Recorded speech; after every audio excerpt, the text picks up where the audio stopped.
ನಮಸ್ಕಾರ, ನಮ್ಮ ಚಾನಲ್ಗೆ ಸ್ವಾಗತ. ನಾನಿವತ್ತು ಬಿಸಿಬೇಳೆ ಬಾತ್ ಮಾಡ್ತಾಯಿದ್ದೀನಿ.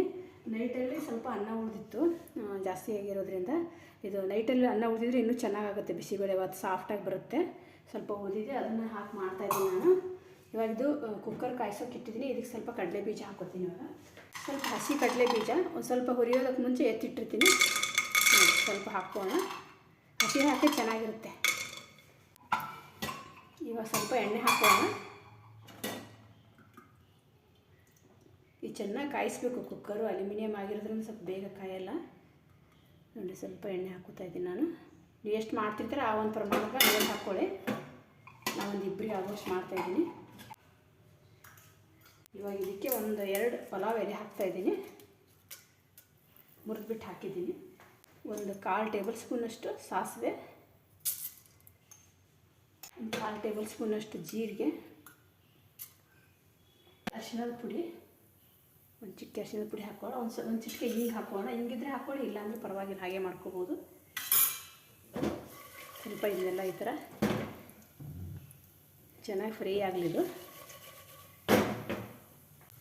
ಇವಾಗ ಸ್ವಲ್ಪ ಶುಂಠಿ ಬೆಳ್ಳುಳ್ಳಿ ಪೇಸ್ಟ್ ಕುಟ್ಟಿದ್ದೀನಿ, ಅದನ್ನು ಹಾಕ್ತಾಯಿದ್ದೀನಿ. ನೋಡಿ, ಇವಾಗ ಫ್ರೆಶ್ಶಾಗಿ ಕುಟ್ಕೊಂಡಿದ್ದೀನಿ. ಒಂದು ಪೀಸ್ ಬೆಳ್ಳುಳ್ಳಿ, ಒಂದು ತುಂಡು ಶುಂಠಿ ತೊಗೊಂಡು ಇವಾಗ ಇದು ಸ್ವಲ್ಪ ಫ್ರೈ ಮಾಡ್ಕೊಳ್ಳೋಣ. ಸ್ವಲ್ಪ ಹಸಿ ಅವರೆಕಾಳು ತೊಗೊಂಡಿದ್ದೀನಿ. ಅವರೆಕಾಳು ಸುಲಿದಿಟ್ಟಿರೋಂಥದ್ದು ಹಸಿದು ಬಂದಿರ್ತಲ್ಲ ಇವಾಗ ಮಾರ್ಕೆಟಲ್ಲಿ. ಅದು ಇವಾಗ 4-5 ಬೀನ್ಸು, ಒಂದು ಅರ್ಧ ಕ್ಯಾರೆಟು, ಕರಿಬೇವು ಸೊಪ್ಪು, ಇದು ಸ್ವಲ್ಪ ಮೆಂತ್ಯ ಪಾಲಕ್ ಸೊಪ್ಪು ಸೇರಿಸಿ ಹಾಕ್ತಾಯಿದ್ದೀನಿ.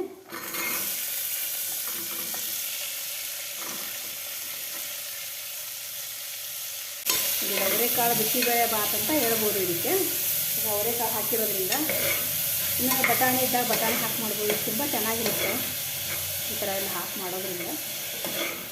ಟೊಮೆಟೊ ಮರ್ತು ಹೋಗಿದ್ದೆ, ಸ್ವಲ್ಪ ಹುಳಿಗೆ ಹಾಕಬೇಕಲ್ವ. ಅದು ಹುಣಸೆ ಹಣ್ಣಾದರೂ ಹಾಕೋಬೋದು, ಅಥವಾ ಟೊಮೆಟೊ ಇದ್ದರೆ ಟೊಮೆಟೊ ಹಾಕೋಬೋದು. ನಿಂಬೆ ಹಣ್ಣಿದ್ರೂ ಕೂಡ ಅದನ್ನು ಕೂಡ ಹಾಕೋಬೋದು. ನಿಮ್ಗೆ ಯಾವ ಫ್ಲೇವರ್ ಇಷ್ಟನೋ ಅದನ್ನು ಹಾಕ್ಕೊಳ್ಳಿ. ಇದಕ್ಕೆ ಒಂದು ಟೊಮೆಟೊ ಕಟ್ ಮಾಡಿ ಹಾಕಿದ್ದೀನಿ ನಾನು. ತಕ್ಕಷ್ಟು ಅಚ್ಚ ಖಾರದ ಪುಡಿ ಹಾಕೋಣ.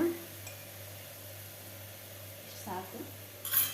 ಇದರಲ್ಲಿ ಜಾಸ್ತಿ ಏನು ಹಾಕೋಬೇಡ. ಕ್ಯಾರೆಟ್ ಏನು ಸ್ವೀಟ್ ಇಲ್ಲ. ಸ್ವೀಟ್ ಕ್ಯಾರೆಟ್ ರೆಡ್ ಬರುತ್ತಲ್ಲ, ಅದು ತೊಗೊಂಡ್ರೆ ಹಾಕೋಕ್ಕೆ ಹೋಗಬೇಡಿ. ಶುಗರ್ನ ಸ್ವೀಟ್ ಇರುತ್ತೆ. ಇದೇನು ಕ್ಯಾರೆಟ್ ಸ್ವೀಟ್ ಇರಲ್ಲ. ಫಸ್ಟ್ ಉಪ್ಪು ಹಾಕೋಣ. ನೋಡಿ, ಇಷ್ಟು ಹಾಕೋತಾ ಇದ್ದೀನಿ. ಇಲ್ಲೇ ಚೆನ್ನಾಗಿ ಮಿಕ್ಸ್ ಮಾಡ್ಕೊಂಡು ಗಮ್ ಅಂತ ಇದೆ ನೋಡಿ ಬಿಸಿಬೇಳೆ ಬಾತು. ನೋಡಿ, ನೈಟಲ್ಲಿ ಉಳಿದಿರೋ ರೈಸ್ ಅಂತ ಹೇಳಿದ್ಮೇಲೆ ಎಲ್ಲ ಪುಡಿ ಮಾಡಿ ಇಟ್ಕೊಂಡಿದ್ದೀನಿ. ಈ ಥರ ನಾನು ಇದನ್ನು ಹಾಕ್ಕೋತಾ ಇದ್ದೀನಿ. ಹಾಕ್ಕೊಂಡ್ಬಿಟ್ಟು ಅವಾಗ ನೆಕ್ಸ್ಟ್ ಬೇಳೆ ಹಾಕೋಣ. ನೋಡಿ, ಚಿಕ್ಕದೊಂದು ಬಟ್ಲಲ್ಲಿ ನಾನೊಂದು ಬಟ್ಲದಷ್ಟು ಹೆಸರುಬೇಳೆ ತೊಗೊಂಡು. ಹೆಸರುಬೇಳೆ ಜಾಸ್ತಿ ತೊಗೊಳಕ್ಕೆ ಹೋಗಬೇಡಿ, ಅದು ಯಾಕಂದರೆ ಉಬ್ಬಿಬಿಟ್ಟು ಜಾಸ್ತಿ ಆಗಿಬಿಡುತ್ತೆ. ಅದು 1-2 ನೀರಲ್ಲಿ ತೊಳ್ಕೊಂಬಂದಿದ್ದೀನಿ ಅದನ್ನು. ಇದು ಜಾಸ್ತಿ ಆಗುತ್ತೆ. ತೊಗರಿಬೇಳೆ ಥರ ಇದು ಆಗಲ್ಲ, ತುಂಬ ಉಬ್ಬಿಬಿಡುತ್ತೆ ಇದು ಹೆಸರುಬೇಳೆ. ಹೆಸರುಬೇಳೆ ಹಾಕೋದ್ರಿಂದ ಒಂದು ಏನು ಒಳ್ಳೆಯದು ಅಂತಂದರೆ ತುಂಬ ಸಾಫ್ಟಾಗಿ ಬಿಸಿಬೇಳೆ ಬಾತು ತುಂಬ ಒಂಥರ ನೀಟಾಗಿ ಬಂದುಬಿಡುತ್ತೆ. ಇದು ನೈಟ್ ರೈಸ್ ಇದ್ರಂತೂ ಹೆಸರುಬೇಳೆ ಹಾಕಬೇಕು, ಅದು ತೊಗರಿಬೇಳೆ ಹಾಕಬಾರ್ದು. ತೊಗರಿಬೇಳೆ ಬೇಗ ಬೇಯಲ್ಲ. ಹಾಗಾಗಿ ಇದರಿಂದ ಚೆನ್ನಾಗಾಗುತ್ತೆ. ನಾನು ಮೊದಲೆಲ್ಲ ತೊಗರಿಬೇಳೆ ಹಾಕಿ ಮಾಡ್ತಿದ್ದೆ, ಅದು ಸರಿ ಆಗ್ತಿರ್ಲಿಲ್ಲ. ಆಮೇಲೆ ಈ ಥರ ಮಾಡೋ ಸ್ಟಾರ್ಟ್ ಮಾಡಿದ್ಮೇಲೆ ಬಿಸಿಬೇಳೆ ಬಾತ್ ನಮ್ಮ ಮನೆಯಲ್ಲಿ ಆಗಾಗ ಬೇಡ್ತಾನೆ ಇರ್ತಾರೆ ಇಷ್ಟಪಟ್ಟು. ನೀರು ಹಾಕೋಣ. ನೋಡ್ಕೊಂಡು ಹಾಕ್ಕೊಳ್ಳಿ, ಒಂದು ಅಂದಾಜು ಮೇಲೆ ನೀರು.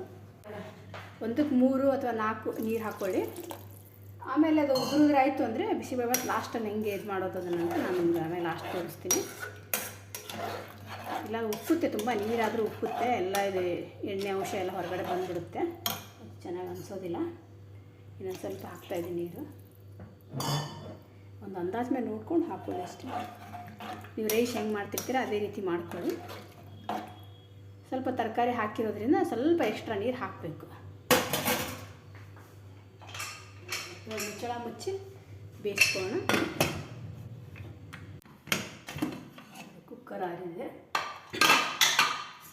ಈಗ ಪಲಾವ್ ಥರ ಕಾಣಿಸ್ತಾ ಇದೆ ನಿಮಗೆ ಬಿಸಿಬೇಳೆ ಬಾತು. ಈಗ ಸ್ವಲ್ಪ ನೀರು ಹಾಕೋಣ. 1 ಗ್ಲಾಸ್ ನೀರು ಹಾಕ್ಕೊಂಡು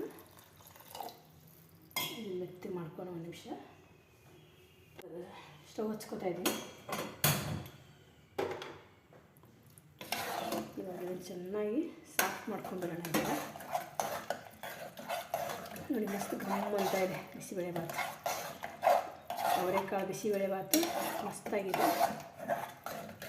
ಈ ಥರ ಎಲ್ಲ ಸ್ಪೂನಿನ ಸಹಾಯದಿಂದ ಇವೆಲ್ಲ ಬೀನ್ಸು ಇದೆಲ್ಲ ಈ ಥರ ಮೆತ್ತಗೆ ಮಾಡ್ಕೊಂಡ್ಬಿಡ್ಬೇಕು. ನಾವು ಏನು ಹಾಕಿದ್ದೀವಿ ಅಂತಲೇ ಗೊತ್ತಾಗಲ್ಲ, ಅಷ್ಟು ಚೆನ್ನಾಗಿರುತ್ತೆ, ತುಂಬ ಟೇಸ್ಟಿಯಾಗಿರುತ್ತೆ, ಸಾಫ್ಟಾಗಿ. ಚಿಕ್ಕ ಚಿಕ್ಕ ಮಕ್ಕಳು ಇದ್ರಂತೂ ಇದು ತಿನ್ಸೋಕ್ಕೆ ತುಂಬಾ ಮಸ್ತಾಗಿರುತ್ತೆ. ಅವು ಹೆಲ್ದಿ ಕೂಡ. ಖಾರ ಸ್ವಲ್ಪ ಕಡಿಮೆ ಹಾಕಿ ಕೊಟ್ಬಿಟ್ರೆ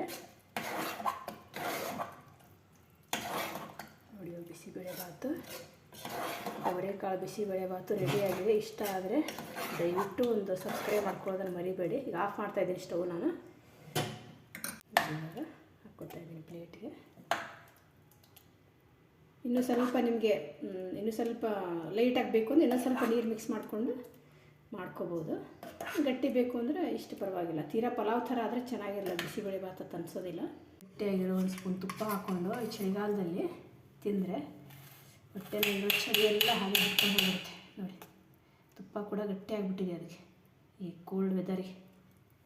ನೋಡಿ ಎಷ್ಟು ಮಸ್ತಾಗಿ ಗಮ್ ಅಂತ ಇದೆ ಬಿಸಿಬೇಳೆಬಾತು. ನೀವು ಕೂಡ ಮಾಡಿ ನೋಡಿ. ದಯವಿಟ್ಟು ಇಷ್ಟ ಆದರೆ ಒಂದು ಲೈಕ್ ಮಾಡೋದನ್ನು ಮರಿಬೇಡಿ, ಸಬ್ಸ್ಕ್ರೈಬ್ ಮಾಡ್ಕೊಳ್ಳೋದನ್ನು ಮರಿಬೇಡಿ. ನಮಸ್ಕಾರ.